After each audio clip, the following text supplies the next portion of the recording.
Este, si viajamos en el tiempo a la década de 1880, el panorama médico nos muestra escenas que parecen sacadas de una pesadilla.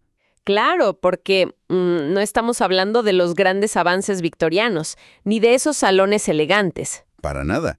Las fuentes que revisamos para la exploración detallada de hoy describen estos lugares no como centros de curación, sino más bien como antesalas de la tragedia. Ajá, eran galerías llenas de lamentos constantes, donde se escuchaba el eco de una tos espasmódica terrible. Una tos que anunciaba que la asfixia estaba a punto de ocurrir. O sea, imagínate, las camas estaban ocupadas por niños con los rostros violáceos luchando por jalar aire. Todo bajo la presión estranguladora de lo que parecía una fuerza invisible. Exacto, literal como si una mano desconocida estuviera asfixiando a los pacientes desde adentro. Y los médicos de ese entonces, pues, caminaban por los pasillos yendo de cama en cama.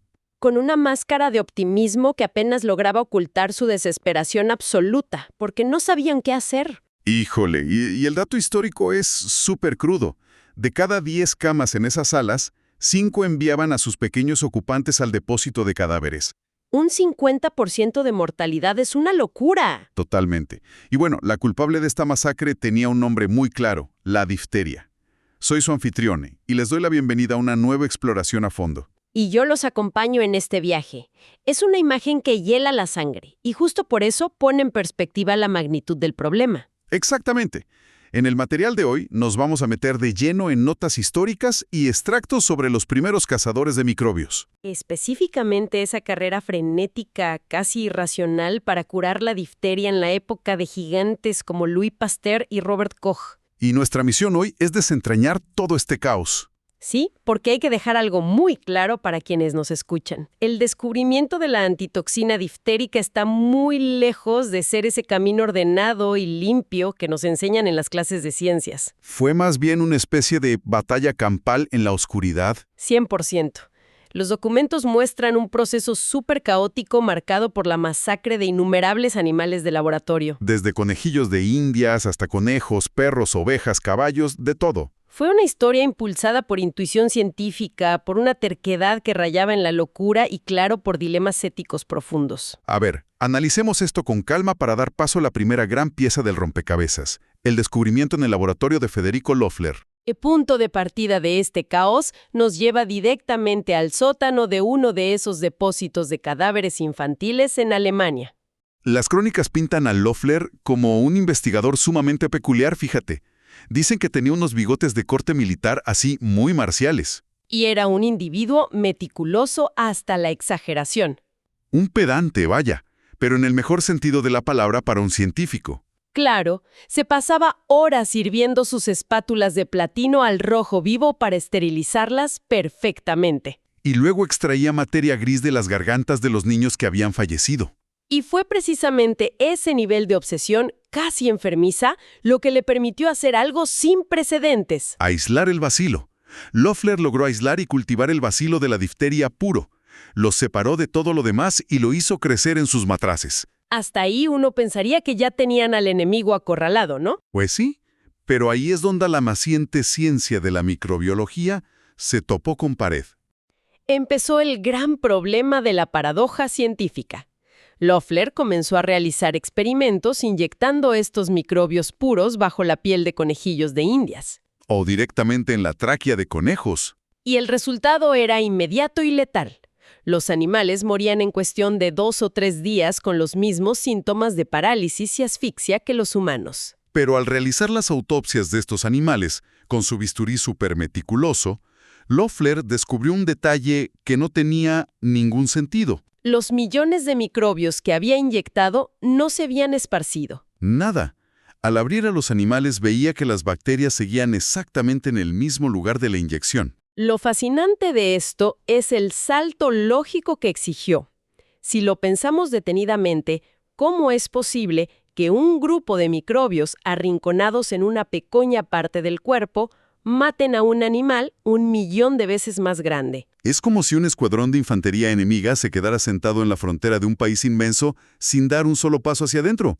Y de alguna manera lograra destruir la capital y colapsar todo el sistema. Una analogía perfecta. Ante esta imposibilidad, Loeffler redactó un informe científico con un tono frío y sumamente modesto. Su deducción fue que estos microbios, desde ese pequeño rincón, debían destilar un veneno. Una toxina que viaja por la sangre y ataca órganos vitales. Loeffler llegó a dudar muchísimo, porque por más que lo intentó, no logró aislar esa toxina de manera física. Pero dejó plasmado una predicción profética en sus notas. Quien encontrara ese veneno oculto probaría lo que él no pudo. ¿Y lo loco de esa predicción es que no fue Loeffler quien la cumplió?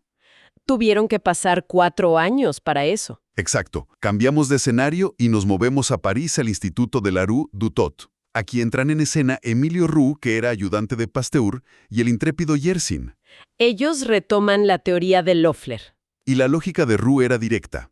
Si los microbios producen un veneno en el líquido donde viven, pues basta con pasar ese caldo por un filtro tal fino que atrape a las bacterias.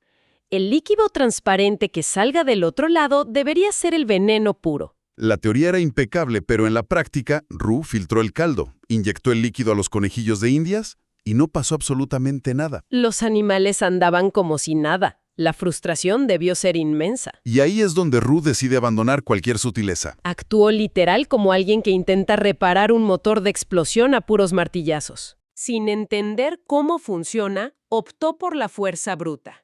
Inyectó cantidades masivas de ese caldo cultivado y esterilizado directamente a los animales. Estamos hablando de inundar el sistema circulatorio con dosis ridículamente grandes. Y el resultado fue aterrador.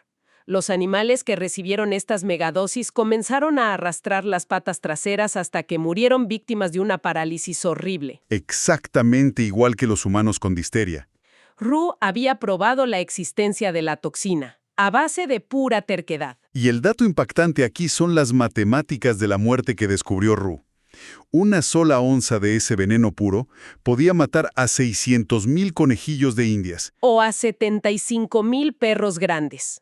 Esa toxicidad está fuera de toda proporción. Si conectamos esto con el panorama general, nos damos cuenta de algo crítico. Toxina en sí, aún no tenían un escudo para los niños. Entender el veneno no equivalía a tener una cura. Sabían cómo morían, pero no cómo detenerlo. Y esa impotencia nos hace cruzar de regreso a Alemania a un lugar llamado el Laboratorio Triangel de Koch, en Berlín. Ahí nos encontramos con Emilio Behring, un hombre obsesionado poéticamente con la sangre. Las notas dicen que la consideraba la savia más maravillosa de todos los humores. Mientras Roux en París buscaba diseccionar el mecanismo Behring, en Berlín aplicaba el método de ensayo y error llevado a un extremo brutal. Inyectaba a los animales con difteria y luego probaba más de 30 sustancias químicas al azar, buscando curarlos sin matarlos. Probó con naftalina, sales de oro, de todo. Fue una carnicería hasta que llegó un avance brutal. El experimento con tricloruro de yodo. Quemaba terriblemente la piel de los conejillos de Indias haciéndolos chillar, pero increíblemente, algunos que tenían difteria sobrevivieron. Eso nos lleva al momento eureka. Behring se da cuenta de que estos sobrevivientes ahora eran inmunes. Les inyectaba dosis masivas de bacilos y no les pasaba absolutamente nada. Entonces se extrae el suero de la sangre de estos animales curados, lo mezcla con la toxina diftérica en un tubo y se lo inyecta a un animal nuevo. Y el veneno queda completamente neutralizado. Aquí es donde se pone muy interesante. Behring exclama en el laboratorio que solo ese suero es el que neutraliza la toxina diftérica. Y lo llama antitoxina, el nombre que pasaría a la historia. Inmediatamente escalan la producción usando ovejas para obtener grandes cantidades de este suero. Y todo esto culmina en el milagro navideño de 1891 en Berlín, donde un niño al borde de la muerte fue salvado por la primera inyección humana. Imagínate la escena.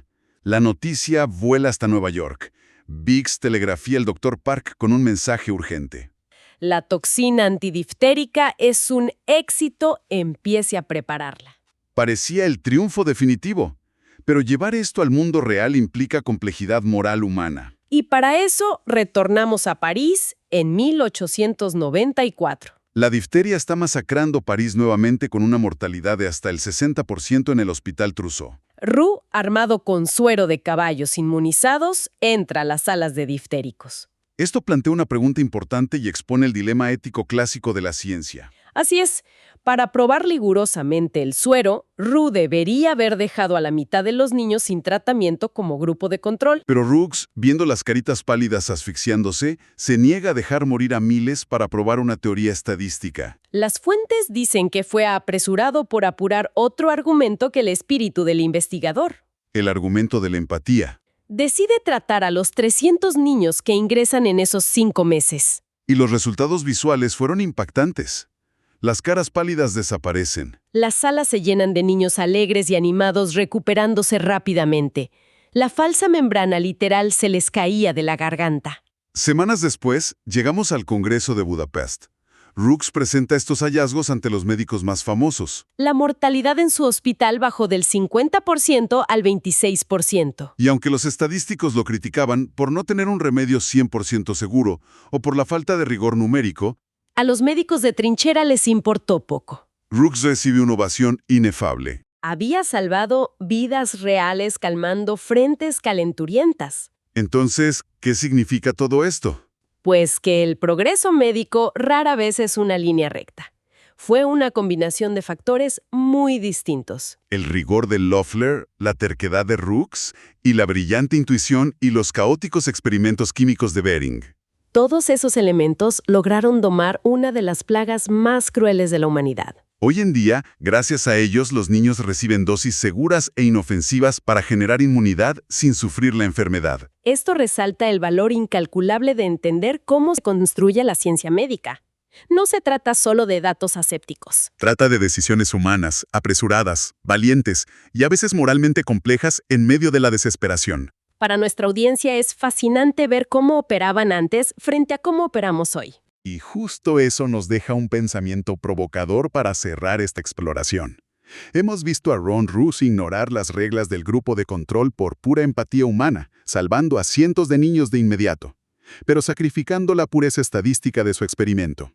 Una decisión impensable hoy en día. Exacto. En el mundo altamente regulado de la medicina moderna, donde las fases de prueba pueden tardar años, si uno se pone a pensar cuántos descubrimientos revolucionarios podrían estar frenados en este momento por las mismas reglas estrictas que irónicamente fueron diseñadas para protegernos. Nos quedamos con esa reflexión. Hasta la próxima inmersión profunda.